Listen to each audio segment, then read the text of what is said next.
Bonjour Emmanuel. Ah Henri, vous êtes là? Ben oui, nous sommes déconfinés. Ah ouais. Ouais, les huissiers aussi, vous avez remarqué? Ouais. Non, bon, pour le moment ça va. Si les huissiers sont déconfinés, je le regrette sincèrement. Je pense qu'on aurait dû tout déconfiner, sauf les huissiers évidemment, ça va de soi. Mais bon. Donc Les affaires reprennent quoi, oui. en fin de compte. Alors, Économiquement, vous êtes reparti dans la relance. est-ce que vous voulez qu'on parle du ridicule de la situation? Oh, oh. Alors le ridicule de la situation, c'est quoi? C'est que les hommes de l'État, donc, nous sommes perclus d'impôts, et les entrepreneurs, quels qu'ils soient, du plus petit au plus grand, je veux dire du plus petit, c'est-à-dire le petit bistrot du coin où on va prendre son pastis, et puis la maison Peugeot ou la maison Renault. Du plus petit au plus grand, les indépendants, enfin les entrepreneurs, sont surtaxés. Oui, bah ça c'est pas nouveau. Bien, donc contrairement à la règle essentielle de l'entrepreneur, qui est la même que celle depuis toujours de l'agriculteur, c'est-à-dire on garde une partie des semences pour l'année prochaine et on garde un certain on économise pour affronter les périodes difficiles, les périodes où la météo n'est pas bonne, etc. Donc cette capacité à garder du capital est interdite puisque nous sommes complètement imposés et que finalement il y a très peu de marge. Moralité, arrive une crise. 2 mois. 2 mois de fermeture, c'est pas quelque chose de bien grave. Mais non. 2 mois de fermeture, à cause des charges et à cause du fait qu'on ne peut pas avoir de capital, ça met la plupart des entreprises en faillite. Ouais. Donc, l'État, responsable de cette incapacité qu'a l'entrepreneur à avoir une sécurité, alors que ça fait partie de son métier, l'État dit « Ah, mais on va vous donner de l'argent ». Donc, tout d'un coup, l'État propose de remplacer la capacité d'économie de chaque entreprise pour l'aider à passer cette crise, qui n'est jamais qu'une crise, pas plus importante que n'importe quelle crise. C'est-à-dire qu'eux, ils en ont fait une grosse crise, mais ce n'était pas une grosse crise au départ. Même si c'était une grosse crise. Admettons, moi je ne veux pas critiquer sur le fait qu'il fallait ou non se confiner. Je pense que, bon, de toute façon, il y avait 90% de gens favorables au confinement, donc l'opinion publique... toujours, hein. Voilà, donc l'opinion publique voulait se confiner, donc moi je trouve pas ça... C'est pas l'élément clé. L'élément clé, c'est de dire, c'est de démontrer la stupidité et l'incapacité de se remettre en question de nos hommes de l'État. Sur ce point précis. Donc, ils nous ont empêchés d'avoir les économies que l'on devrait avoir. Moi, dans ma vie, j'ai fait des économies, ils sont en train de tout me prendre, et ils prennent tout à tout le monde, donc vous n'avez pas la possibilité d'avoir un capital protecteur. Pas pour votre retraite, mais même pas pour les coups durs normaux de votre entreprise. Donc, ils prétendent se substituer à vous-même, un pour la retraite, alors là, bon, on voit ce que ça donne, moi j'ai 450 balles de retraite par mois, et puis un pour les coups durs. Et donc, arrive le coup dur, donc ils arrivent et disent « Oh, nous, on va payer ». Alors, il y a 2 inconvénients à ça. Le premier, c'est qu'ils vont payer à leur façon, c'est-à-dire qu'ils vont payer à leurs copains ou à ceux qui pensent important, pas fatalement à ceux qui ont vraiment besoin, ou à ceux qui le méritent. Ils vont payer à leur guise, et puis ils vont payer avec du pognon qu'ils n'ont pas, en plus. Donc, en fait, ils ne vont rien payer du tout. Ils vont mettre de l'argent en faisant un crédit, et c'est nous qui allons payer. C'est-à-dire qu'ils vont tout d'un coup mutualiser, en quelque sorte, le capital nécessaire à l'entreprise pour survivre. Alors ils vont le redistribuer n'importe comment, après l'avoir pris, d'avoir dépensé n'importe comment. C'est-à-dire on fait le tour d'un cycle d'une bêtise hors du commun. Enfin, des gens qui ont quand même fait des études supérieures, qui ont fait Polytechnique, l'ENA, enfin des gens, des tronches, quoi. Ils arrivent à un résultat débile, objectivement débile. On est bien d'accord, hein. Ils ont empêché, pour des motifs falsifiés, puisqu'en réalité, des motifs, ils ne dépensent cet argent que pour être élus. En fait, ils ont une espèce de machine qu'ils entretiennent, avec laquelle ils vivent, puisqu'ils tombent dans la politique en règle générale vers 18 ans, et ils en sortent à 65 ans, comme tous les gens qui prennent leur retraite. Donc, pour vivre de cet argent qu'ils appellent public, qui en fait est l'argent des autres, pour vivre de ce pillage, ils sont obligés donc de créer un impôt démesuré, et donc ils fragilisent les entrepreneurs, et surtout, il ne permet pas de trier les entrepreneurs en fonction de leur vraie valeur. C'est-à-dire un entrepreneur qui n'est pas capable, s'il n'avait pas d'impôt, de mettre de côté un capital pour protéger les mauvais jours, c'est un mauvais entrepreneur, il n'a pas de raison d'exister.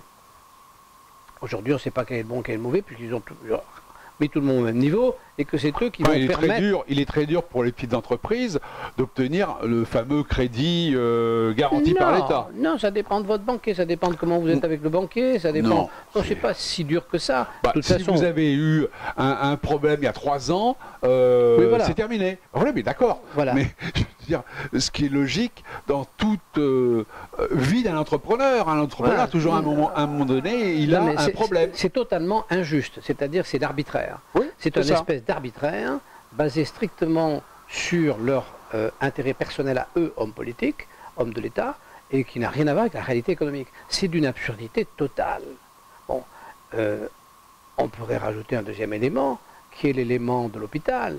L'hôpital ne fonctionne pas. L'hôpital ne fonctionne pas, c'était pas d'aujourd'hui. C'est pas d'aujourd'hui qu'il manque à l'hôpital des produits nécessaires pour travailler. Il n'y a rien qui marche. Il n'y a rien qui marche parce que structurellement, l'hôpital est fait de fonctionnaires et on en revient toujours au même problème, de gens qui ont la capacité de décider sans avoir la responsabilité d'être face à leurs décisions.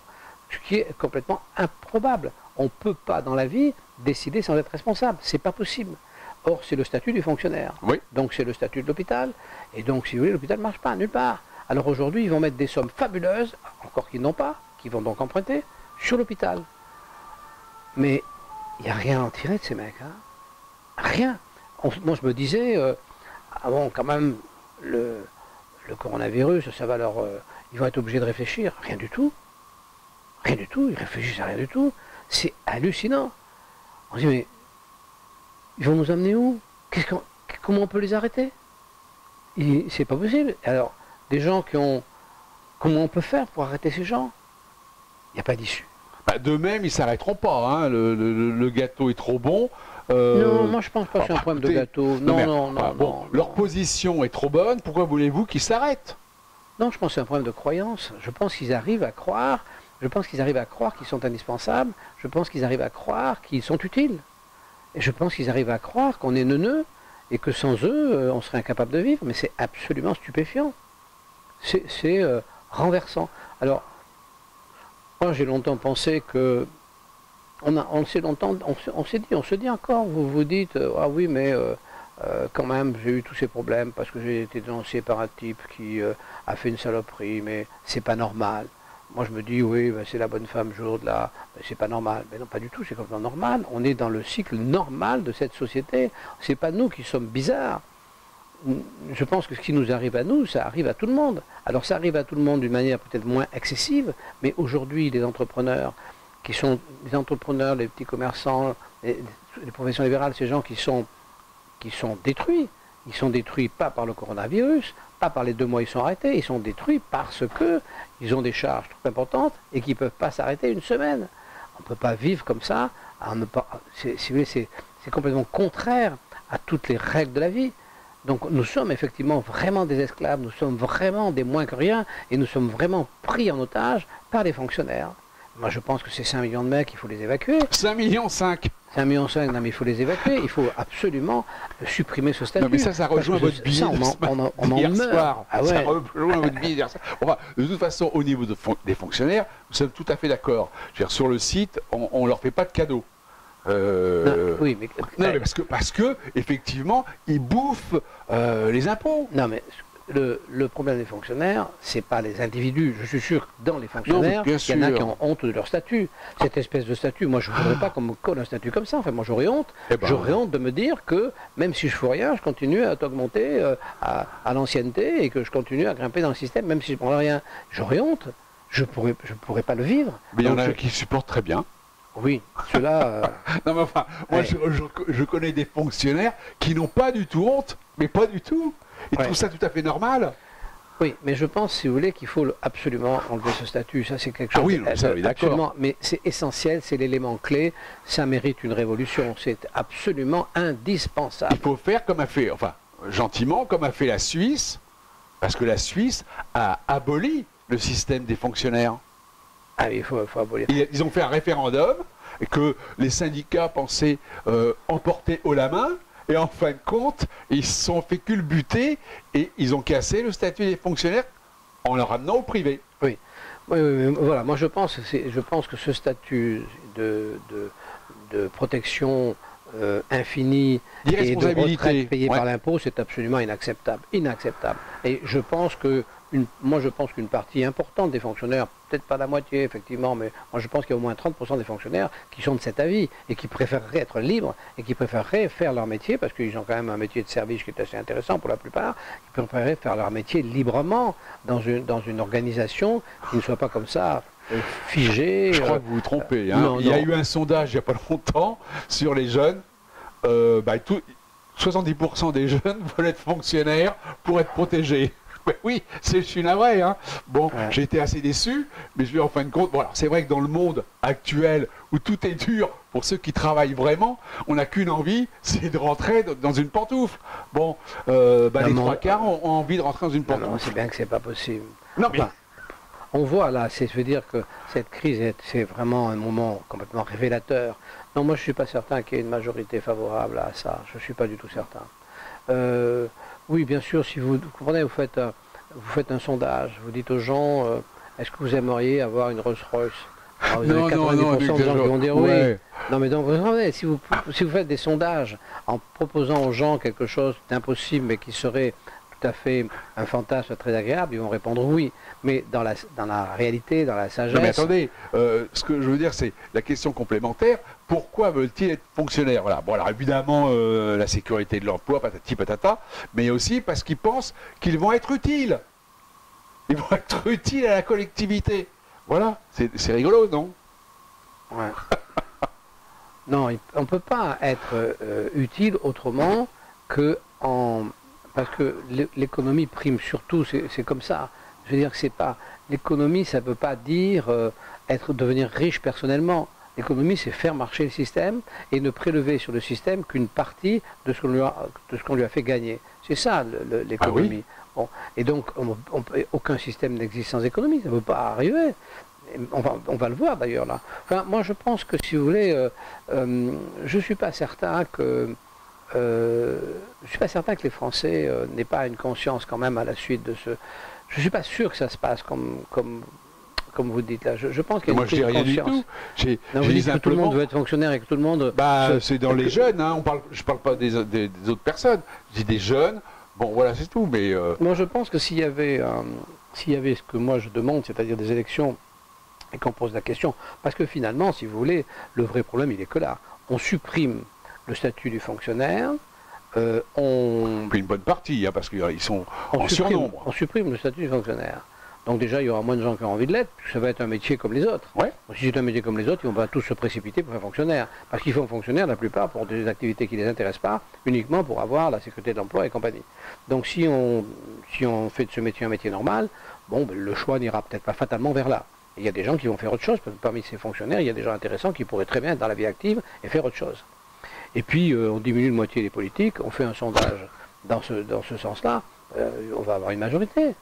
Mais une fois qu'on a réglé ce problème-là, il n'y a plus de problème, parce que la France est un pays de gens, un pays d'abord qui est un peu béni des dieux, on peut manger, on a tout ce qu'il faut, puis les gens sont plutôt intelligents. Une fois qu'on a enlevé cette espèce de cancer, cette espèce d'excroissance qui nous épuise, pour laquelle on est empêché de s'endetter, pour laquelle on n'arrive pas à payer, une fois qu'on a enlevé ça, mais ça va marcher. C'est pas sorcier, c'est pas très compliqué.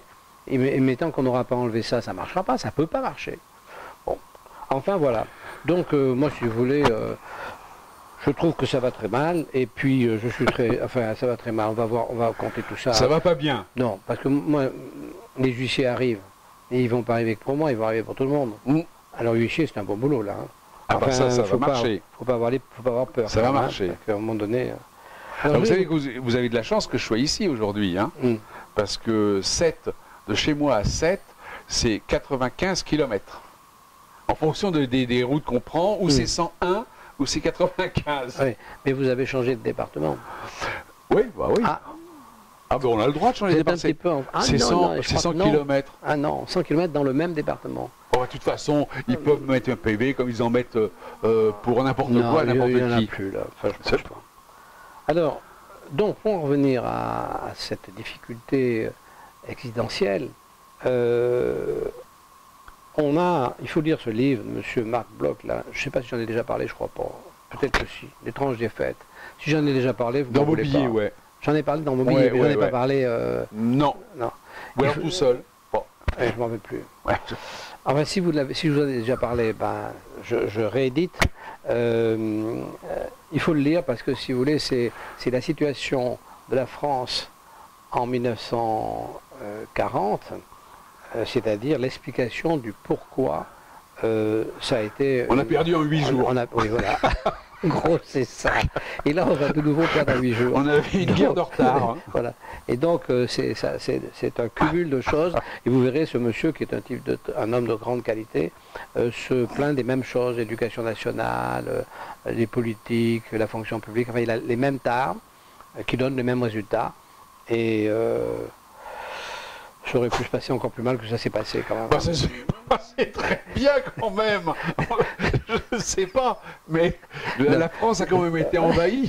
Je ne sais pas. Alors, c'est comme si on allait être envahi par les Chinois qui arrivent après le Corona. Ça s'est mal passé, mais on a eu de la chance qu'à la sortie, on ne se retrouve pas occupé comme ont été l'Autriche, pas l'Autriche, la Roumanie. Oui, bien sûr. On aurait pu se retrouver parce qu'on avait tellement perdu qu'on était quand même à 2 doigts de se retrouver envahis. Oui. Hein, bon. Et ces gens-là, là-bas, qui ont été envahis par les Allemands, après, ont été envahis par les Russes. Oui. Eux, ils ont signé un sacré bail. Hein. Alors, moi, je vous conseille 2 BD. Oui. Les BD, je vous en ai parlé, vous n'avez pas... Non, allez-y. Black et Mortimer.